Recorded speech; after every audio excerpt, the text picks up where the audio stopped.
Semoga yang subscribe diberikan rezeki melimpah dari jalan tak terduga. Dan yang like komen, dimudahkan jalannya menuju surga di hari akhir nanti. Siapa yang tak mendengar nama Qorun? Dia adalah seorang sosok kaya raya di zaman Nabi Musa yang namanya melegenda hingga sekarang. Kisahnya diabadikan dalam Al-Quran, bahkan menjadi peribahasa atau ungkapan di masyarakat guna menggambarkan seseorang yang mirip dengan tabiatnya atau menisbatkan harta yang ditemukan terpendam dalam tanah sebagai harta Qorun. Qorun adalah miliarder kaya raya yang hidup sejaman dengan Nabi Musa. Saking kaya rayanya, Qorun setiap kali keluar dari rumahnya, ia didampingi dengan 300 pelayan laki-laki dan 300 pelayan perempuan. Qorun juga dikawal oleh 4.000 pengawal yang diiringi 4.000 binatang ternak ditambah 60 ekor unta yang khusus membawa kunci-kunci gudang penyimpanan harta kekayaannya itu. Itu dilakukan semata-mata sebagai bentuk kesombongan bahwa dialah manusia paling kaya, paling terhormat, dan memiliki pengikut setia. Ia merasa lebih mulia dibandingkan Nabi Musa alaihissalam. Orang-orang tentu saja akan penasaran seberapa banyak harta kekayaan Qorun jika pengawal dan pembawa kunci gudang kekayaannya sebanyak itu. Lalu berapa banyakkah harta yang dimiliki Qorun yang disimpan di dalam gudangnya tersebut? Sebelum saya melanjutkan, dimohon untuk menonton video ini sampai selesai supaya tidak ada kesalahpahaman dalam memahami isi cerita, serta mohon bantu channel ini semakin berkembang dengan cara tekan subscribe dan silakan tinggalkan like serta komen positifnya. Semoga dukungan pemirsa Risalah Kehidupan bernilai pahala dan menjadi wasilah dimudahkannya segala urusan pemirsa sekalian.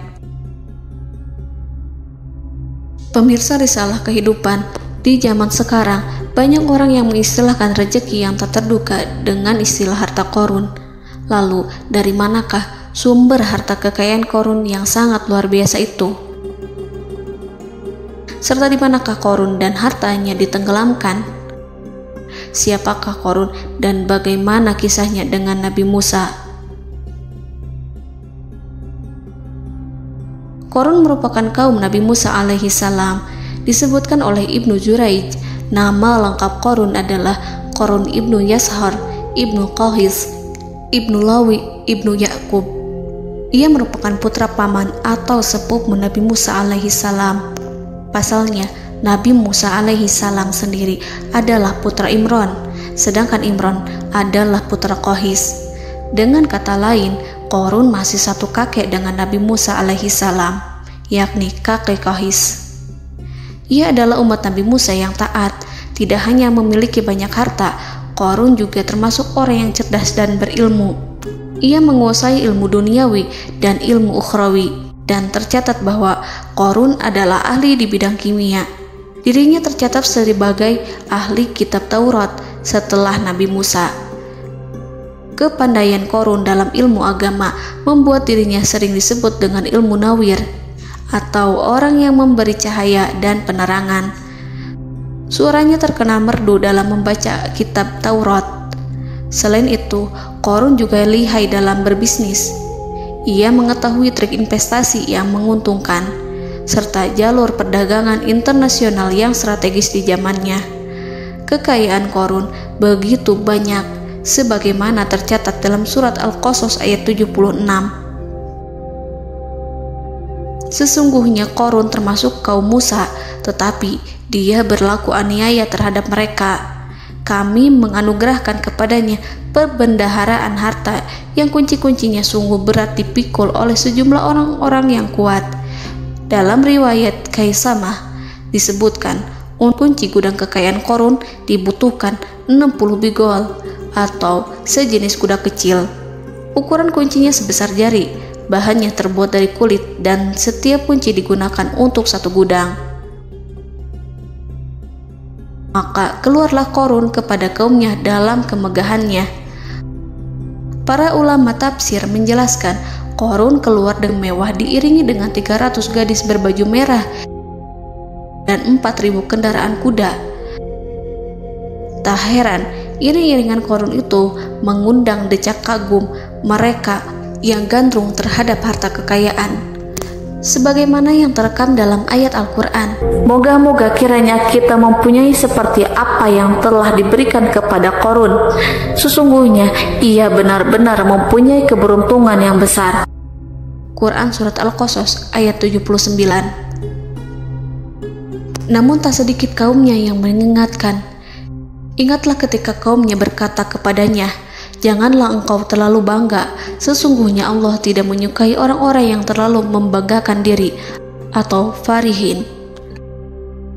Ulama menafsirkan istilah farihin di sana juga berarti takabur, zolim, berbuat kerusakan, arogan, dan tak mau bersyukur terhadap nikmat. Qarun dikisahkan memiliki ribuan kuda yang berisikan emas dan perak. Bila keluar rumah, Qarun selalu berpakaian mewah dan dikawal 600 pelayan dan diiringi 4.000 ekor kuda serta 60 ekor unta yang membawa kunci-kunci gudang kekayaannya.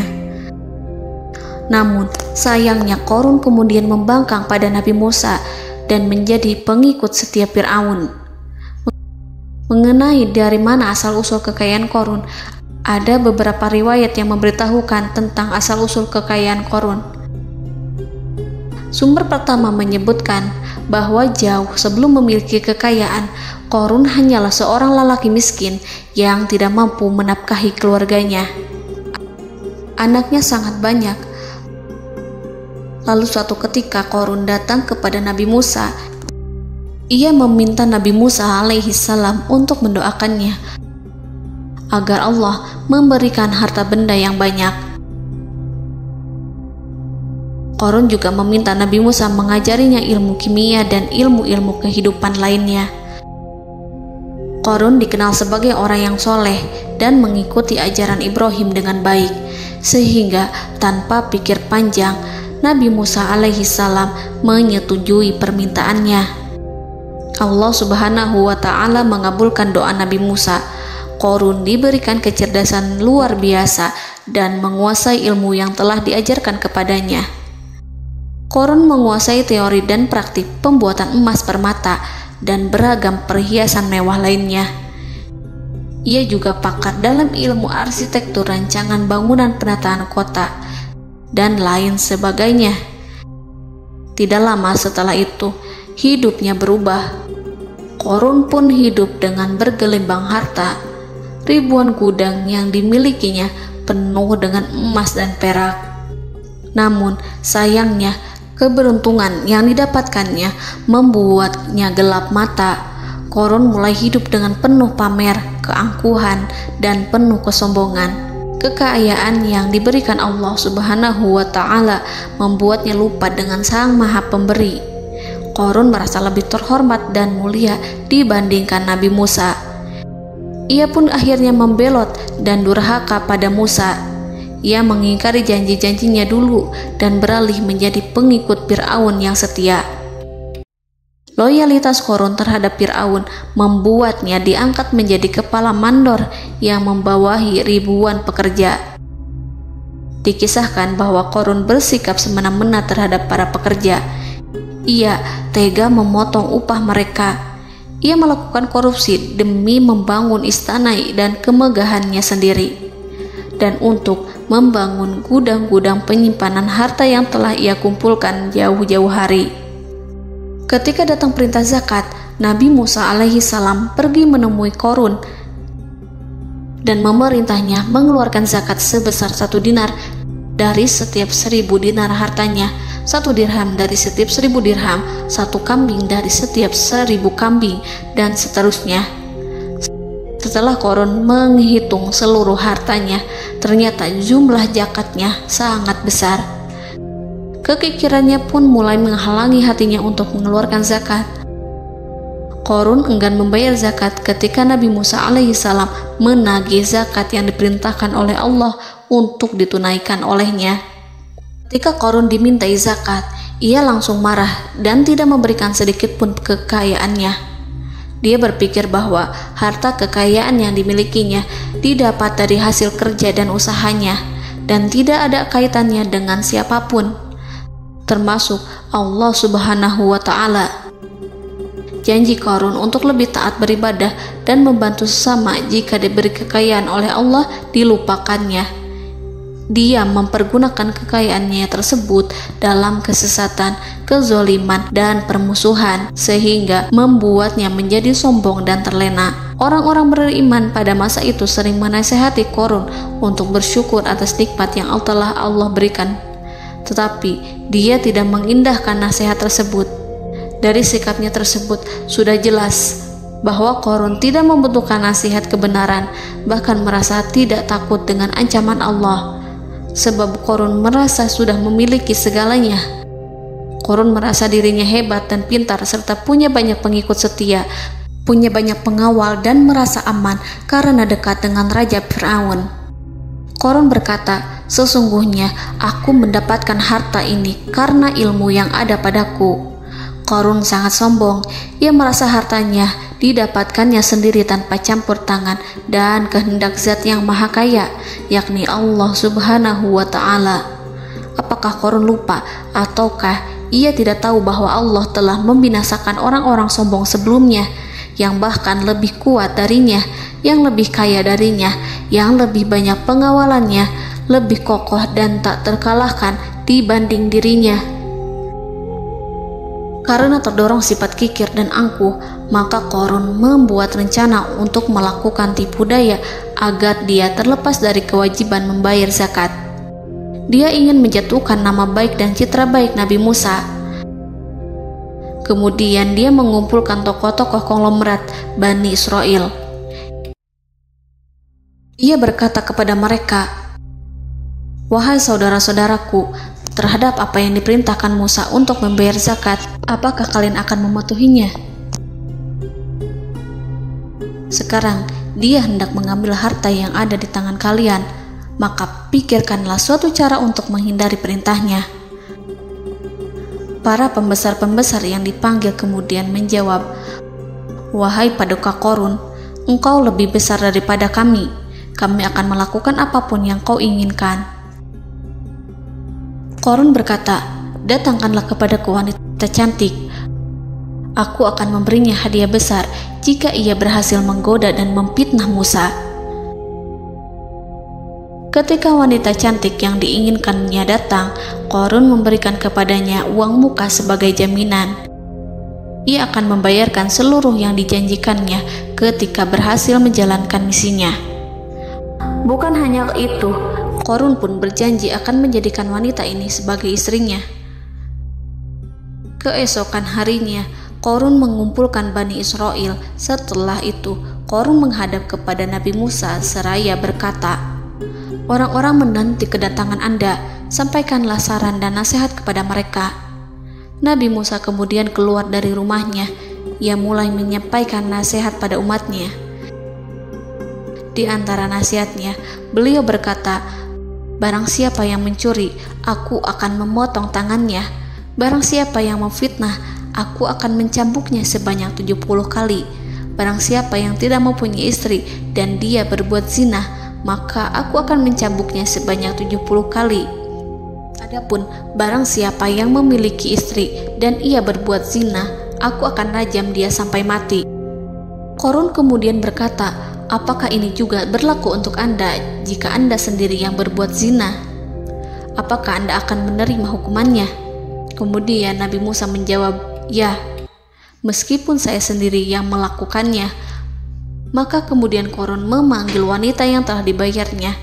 Wanita itu berdiri di depan Nabi Musa dan Bani Israel yang telah berkumpul, mengaku sedang hamil karena berhubungan badan dengan Nabi Musa. Maka marahlah Nabi Musa atas fitnah kejam yang diarahkan kepadanya. Kemudian Nabi Musa melakukan sholat 2 rakaat, lalu mendatangi wanita itu dan menyumpahnya agar mengatakan siapa yang menyuruhnya. Wanita itu menjadi ketakutan. Ia bergemetar di depan Nabi Musa dan mengaku bahwa yang menyuruhnya adalah Qarun.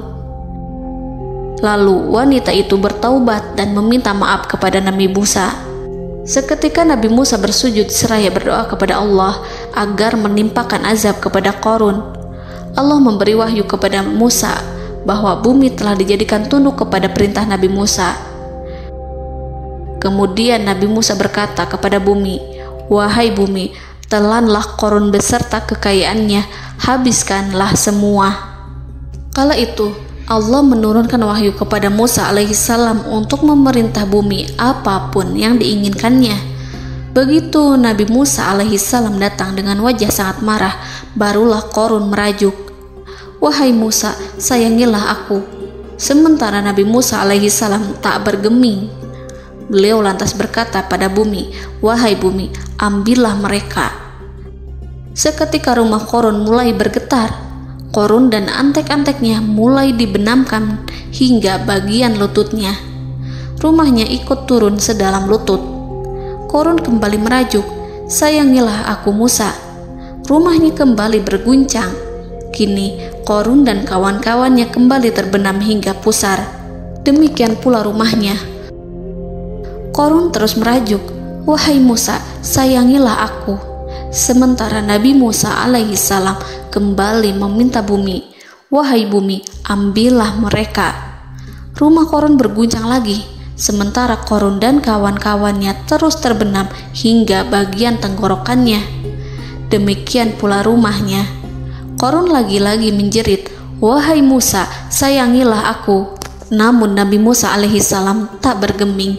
Beliau terus meminta bumi menelannya hingga akhirnya Qarun dan kawan-kawannya hilang seluruhnya ditelan bumi. Tak lama setelah itu Allah berkata, "Wahai Musa, apa yang membuatmu bersikap demikian? Padahal demi kemuliaanku, andai dia Qarun berdoa kepadaku, niscaya aku akan rahmati. Maka kami benamkan dia beserta rumahnya ke dalam bumi, maka tidak ada baginya satu golongan pun yang akan menolongnya selain Allah, dan dia tidak termasuk orang-orang yang dapat membela diri." Quran Surat Al-Qasas ayat 81. Lalu di manakah lokasi ditenggelamkannya Qarun beserta harta bendanya? Konon berdasarkan kepercayaan beberapa masyarakat setempat, Qarun ditenggelamkan di sekitar sungai atau danau Moris yang terkenal di kota Payom, negara Mesir. Qarun konon mendirikan istana dan di tempat itu pula ia ditenggelamkan. Dahulu, Qarun berkeinginan membangun sebuah istana, namun tidak diizinkan oleh Fir'aun jika istana itu dibangun di samping istana Fir'aun.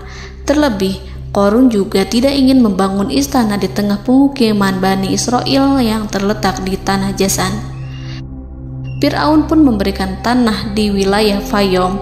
Kemudian di tepi sungai Payom inilah Qarun membangun istananya yang megah, dan di dalamnya ia membangun Al-Khunuj, gudang penyimpanan harta berisi emas dan perak. Salah satu bukti arkeologis yang dapat dijumpai di lokasi tersebut adalah runtuhan bangunan yang diduga sebagai tempat tinggal Qarun yang berjarak sekitar 2 km dari Danau Qarun. Menurut beberapa sumber, bangunan yang masih berdiri kokoh tersebut adalah benteng yang dibangun oleh Qarun. Namun ada juga yang mengatakan bahwa bangunan tersebut adalah tempat tinggalnya. Wallahu a'lam. Semoga kita semua dijadikan orang yang Allah mampukan menjadi orang kaya namun tidak seperti Qarun,